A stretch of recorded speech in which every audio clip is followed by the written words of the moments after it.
What's good, Greatness Gang? Welcome back to another reaction, and today I have a very special reaction from the legendary Larry Bird. And the video that we're going to be reacting to is titled "The Day Larry Bird Showed Michael Jordan Who Is Boss."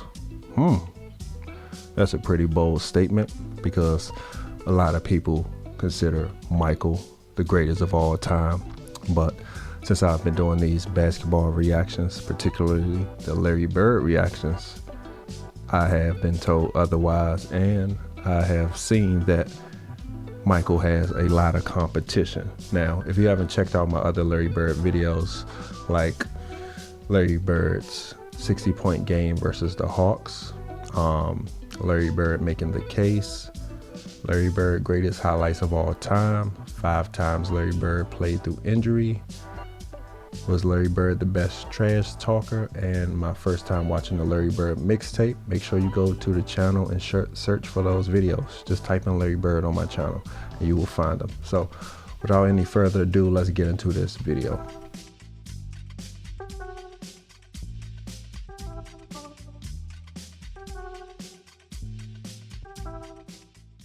Right there. You got to keep him under control.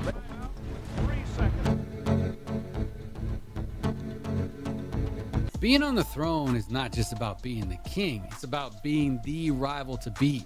And you also got to be willing to prove you're superior to any opponent who aspires to kingship.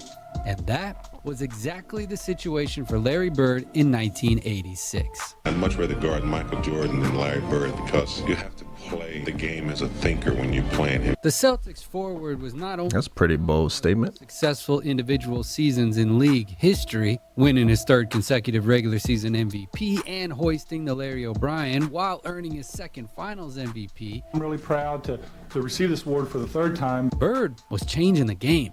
The whole conception of the small forward was different after his time in the NBA. But just when he looked like he was the undisputed king, a new lion was coming to the pride. A young Michael Jordan came. And now you said Larry Bird was changing the game. You can see that today in today's game. A lot of the big guys are moving the ball around, bringing the ball up, being the floor generals, being the passers, being the 3-point shooters. So he's pretty responsible for the evolution of the game. Into the league, making a difference right from the start. And from the very first moment, he made it clear to Larry that he wasn't afraid of him at all.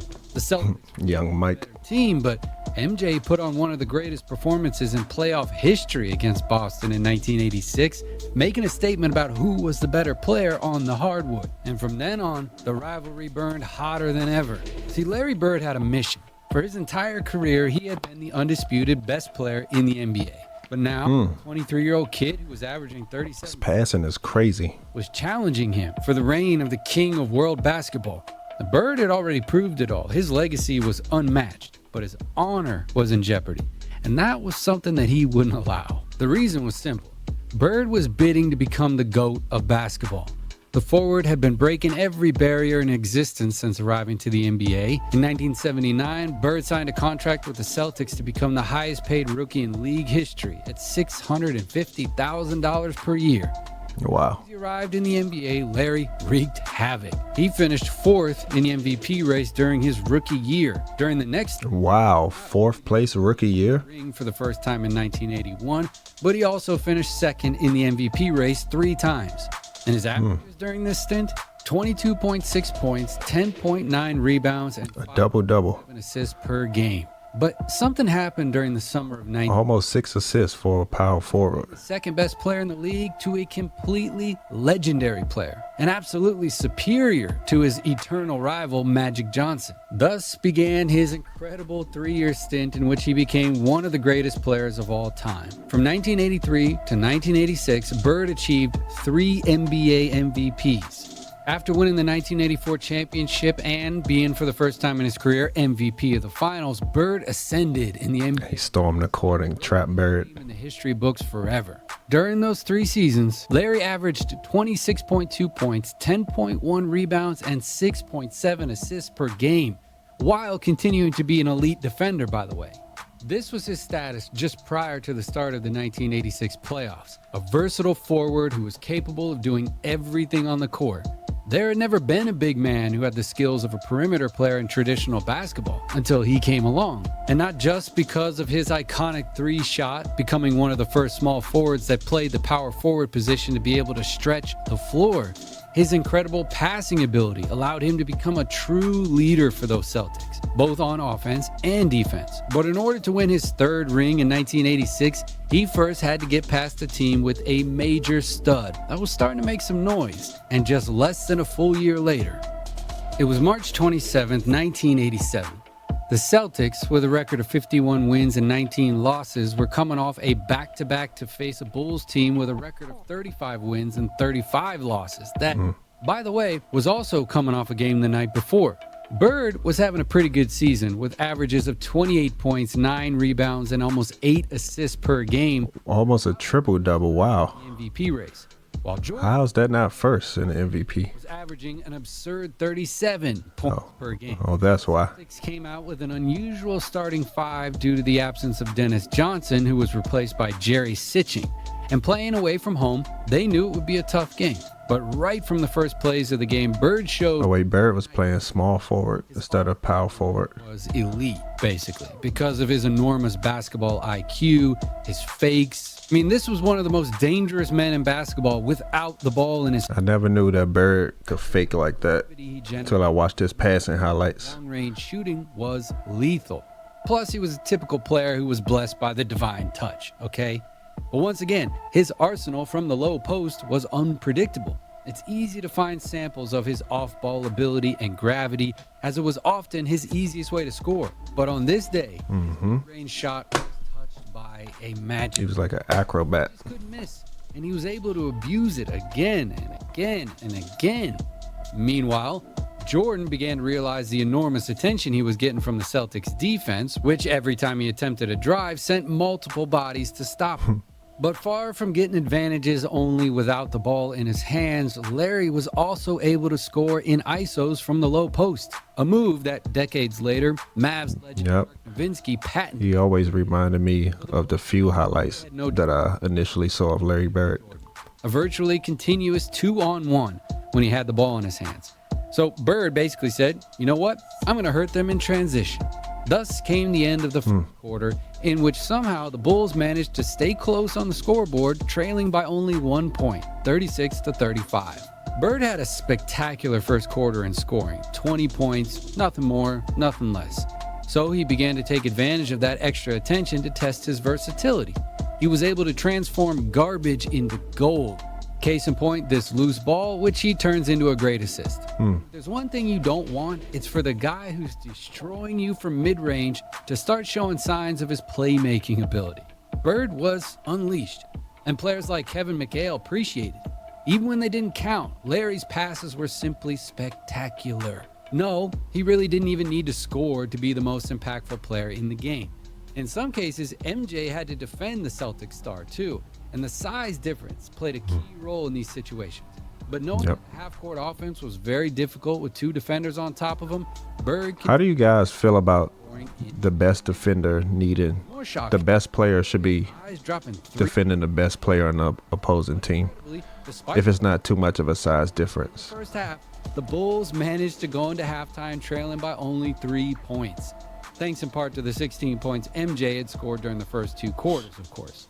When the third quarter began, Larry kind of relaxed offensively. He decided to use his gravity to try to find better options for his teammates, as he knew he would need one more offensive threat to take the game easily. And stepping up on defense, the Celtics got stops on Jordan that allowed them to get easy baskets on the other end of the court.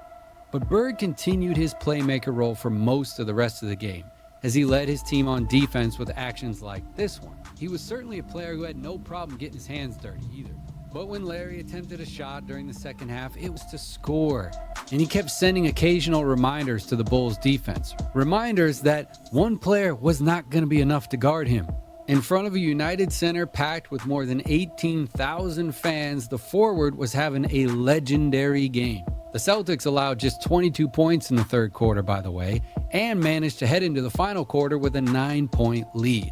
And after resting for a couple of minutes, Larry continued to do whatever his team needed to do to get the win. These Celtics were good.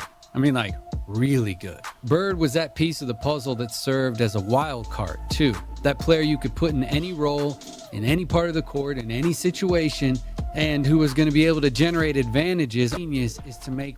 Let me rewind that. Sorry about that. The tone did not change. Bird continued to abuse from long distance as he had been doing all game.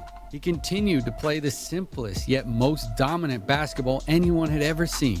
But one of the virtues of genius is to make what seems complicated really easy, you know? And despite the Bulls' final scare, who managed to cut the deficit from 11 points to 4, Celtics defense stepped Came back. to close the game. Bird did it. Months after MJ scored 63, the forward only had to play 100% for one half to show him that if he wanted to, he could do it too. 33 points in the first half, 41 in the Right. game. That went down in history as one of the greatest displays of ego any player in the league could perform. The difference is that Larry's ego also made his teammates better. Weeks later, the Celtics met the Bulls again in the first round of the playoffs, and the result was the same as last year. Boston managed to advance by a score of 3-0. Yeah, so 6-0 in playoff games against Jordan's Bulls. That's the record that is stuck in history. When they met, Larry's Celtics were always better. So good that not even a superhero performance could stop them. And so Larry Bird, Splash. the Pistons of Isaiah Thomas and Bill Laimbeer, became the thorn in MJ's side that he really could never get rid of. Bird did not win the ring that season. Magic Johnson's Lakers did. The other side of the three-headed monster that dominated basketball worldwide. But even if he didn't win the championship, Larry did world basketball a favor. He taught Jordan that he still had a long way to reach his full potential.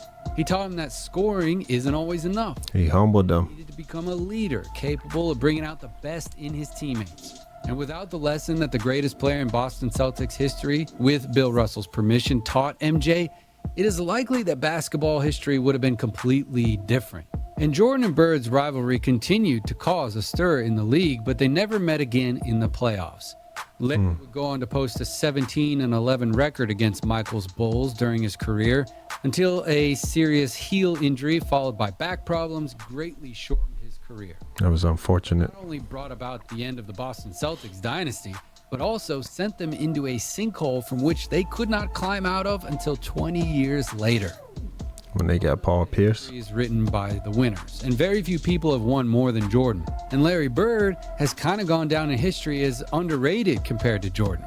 But he was a forward who changed the traditional definition of basketball and who starred in one of the I think he's probably underrated because his personality. He's so humble. 3 to 19. Even though they say he was a crazy trash talk on the court. Able to face him. That was the day Larry Bird showed Michael Jordan who is boss. Who do you believe is boss? Do you believe that the numbers and the records prove who's boss? Or do you believe that is more goes into that? Let me know in the comments below. Thank you all. Subscribe to the channel, like the video. Check out my other Larry Bird reactions, man. Love you guys.